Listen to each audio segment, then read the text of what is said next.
Hello, this is Seneca Harris, and I'm coming to you with another video commentary brought to you by the UrbanWire Media Network, where we shine a light on issues impacting the urban community.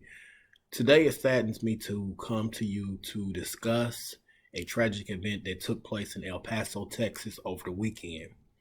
Those of you that have been watching the news, you have seen the horrific events that have taken place. There was a 21-year-old by the name of Patrick Crusius from Allen, Texas. And that's a town that's about 650 miles from El Paso. He went into a shopping district, went into a Walmart and opened fire. It's been found that he was a white supremacist. He was a white nationalist. There was a manifesto found. He went into this Walmart and just opened fire and injured 20 people. Well, he killed 20 people, and 6 of those people were Mexican national citizens, and they were happened to be in the U.S. at the time. We're going to go to a clip kind of outlining this situation, and I'm going to come back with the rest of my commentary. The president, of course, monitoring developments from his club in Bedminster, New Jersey today, tweeting shortly after the word of the El Paso shootings came in, pledging federal support and later calling the attack an act of cowardice. A short time ago before leaving for Washington, saying hate has no place in our country. But tonight, President Trump's own words are coming under increasing scrutiny. Here's ABC's senior White House correspondent, Cecilia Vega. Heading home from his New Jersey golf club, President Trump today vowing action but offering no specifics. Hate has no place in our country, and we're going to take care of it. His chief of staff used the alleged El Paso shooter's own words, saying the attack was not about President Trump. I hate to draw attention to the manifesto, but if you actually go and look at it, what the guy says is that he's felt this way a long time before Donald Trump got elected president. No politician is to blame for that. But many Democrats running against him say the president is directly to blame. Former Texas Congressman Beto O'Rourke, who calls El Paso home, says there's no question the president is fueling racism. Calling those in Africa nations and saying that he'd like to have more immigration from Nordic countries, the whitest place on planet Earth today. He is an open, avowed racist and is encouraging more racism in this country. Senator Bernie Sanders calling out President Trump point blank, tweeting, "Mr. President, stop your racist, hateful, and anti-immigrant rhetoric. Your language creates a climate which emboldens violent extremists." Just 3 months ago, this scene at a rally in Panama City Beach, Florida.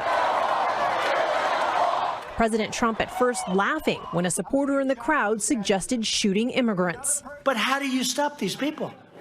You can't. There's no... That's only in the panhandle you can get away with that statement. And this spring, in the Oval Office, the president said he does not view white nationalism as a growing threat. Do you see today white nationalism as a rising threat around the world? I don't really. I think it's a small group of people that have very, very serious problems. And now the president says he plans to deliver remarks tomorrow morning right here at the White House. It is unclear exactly what he plans to announce at this time. David, tonight the flags here are flying at half staff. It's a very difficult time for our community. It's really with a heavy heart that I talk to you. But we are in the process of working together with all law enforcement, especially the El Paso Police Department, the Texas Department of Public Safety, and the FBI. Also with the U.S. Attorney's Office, we will proceed with the investigation. I can tell you from the outset, the state charge is capital murder, and so he is eligible for the death penalty. We will seek the death penalty. We are conducting a methodical investigation with our partners, a careful investigation, but with a view towards bringing federal hate crimes charges under 18 U.S.C. 249 and federal firearms charges, which carry a penalty of death. We are also treating this as a domestic terrorist case. There's a statutory definition of domestic terrorism at 18 U.S.C. 2331. This meets it. It appears to be designed to intimidate a civilian population, to say the least. Basically, from the manifesto that we first saw, we have to attribute that manifesto directly to him based on that information in that manifesto. That's where that came from. And so we're going down that road that's beginning to look more solidly like that is the case. Well, approaching or responding officers, I believe the Texas Department of Public Safety was involved in that particular arrest. When he saw the officers approaching the scene where he was at, he basically surrendered, and that was over on the farther west side from the shooting site. Yes, he was forthcoming with information. He basically didn't hold anything back. Particular questions were asked, and he responded in the way it needed to be answered. All right, we're back.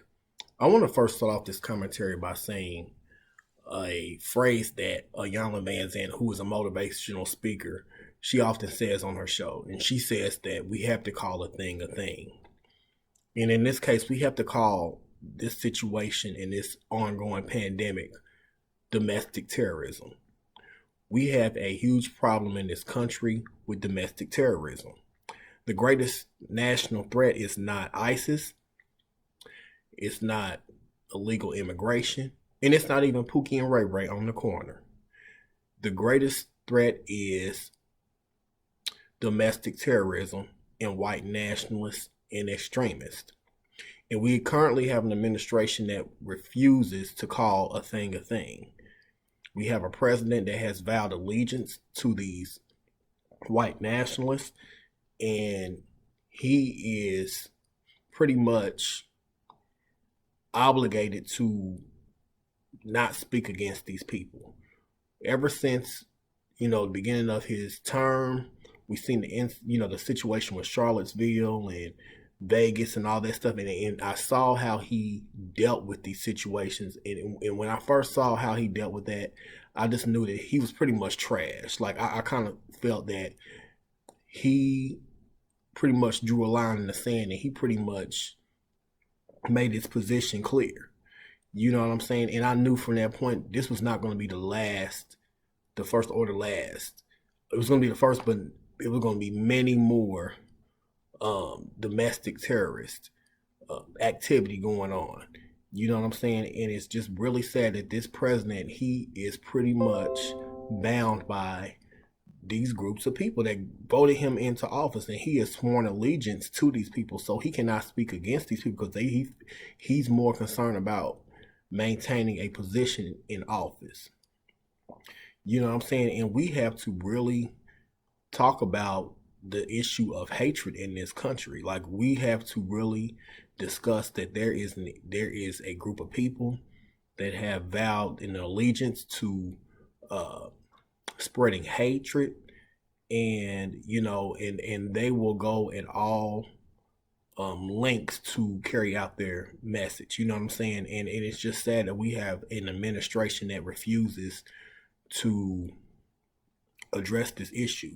And until we address this issue, these white nationalists and these white supremacists are going to run amok in this country. You know what I'm saying? And it's crazy now because, like, it's always been black people that have been the people that have had to deal with these groups of people attacking them. But now it's everybody. Everybody is getting, a taste of this. Like, you know what I'm saying? And it's going to have to take everybody coming together to address these issues, because we have an administration that doesn't care. And we have a leader that's a narcissist. He refuses to call a thing and call these people to the carpet. He keeps saying that this is a mental illness, an issue with mental illness.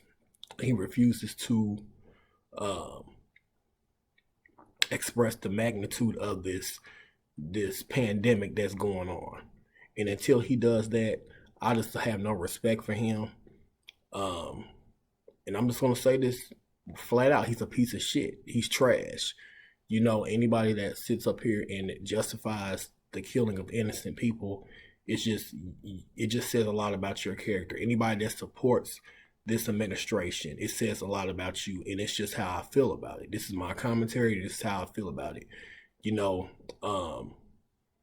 People are people. These are human beings. This is not about a political thing. This is not politics. This is reality. People are losing their lives in droves, and people are sitting up here. They refuse to look at reality, and they refuse to call a thing, and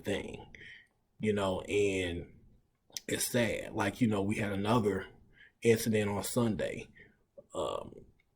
There was another mass shooting that took place in Dayton, Ohio, and people are losing their lives.